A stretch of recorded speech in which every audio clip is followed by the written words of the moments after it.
Hi friends, नमस्कार, जय जगन्नाथ, जय माँ लक्ष्मी। तो चलतु आज ब्लॉग स्टार्ट करिया। तो आज ब्लॉग स्टार्ट होची। तो आज आम घर नुआ घर प्रतिष्ठा, तो से आज सब एत आयोजन आमर ये रोषे बास चलती। सेठी हंडा बसी बड़ बापा ये सब रोषे करेंगे। एपटे सब राति पनीपरिया कटा चलती। ये आमर सब फूल आंब डाल गिरा रखाई देखिपे। ये आम चूल्हा लगा रोषे प्रस्तुति आरंभ हम। पटे आमर पनीपरिया कटा चलती। तो चलतु आउ टिके मिरल देखा। तो चलतु आम नुआ होम को इन जावा सेपट देखा।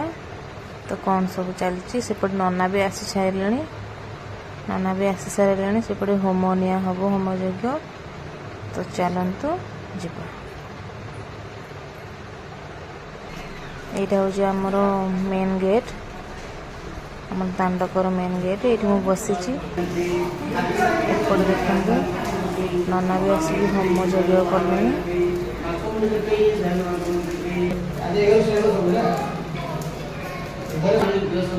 आम ये होम हो आज पूरा न्यू घर कंप्लीट होगला। तो आज आमर घर प्रतिष्ठा होपटे आम सब आसिक रही सेपटे आम पलि आसू घर को। तो ये आमर बापा, ये आम बो, या तो जानते ये हूँ मो हजबैंड पतिदेव। मुहरे घी ढालु।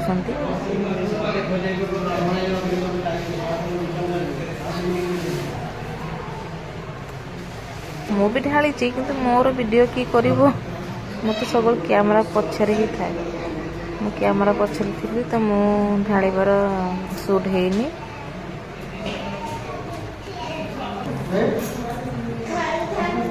मुझे बसती एपटे देखु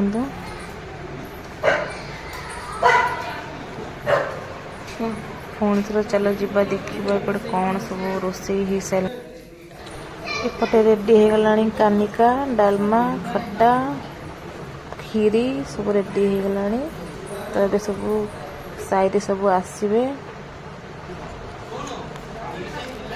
सब खाइबा। एपटे मो नानी बस सब रेडी हो रोषे होगी। तो आम साइड समस्ते खाई गले हारी। तो सहीटा मु शूट करनी। तो एबे आम घर लोक बस खाऊँ। मु खाई सारे तो आम घर लोक बस खाऊँ। तो रहुची।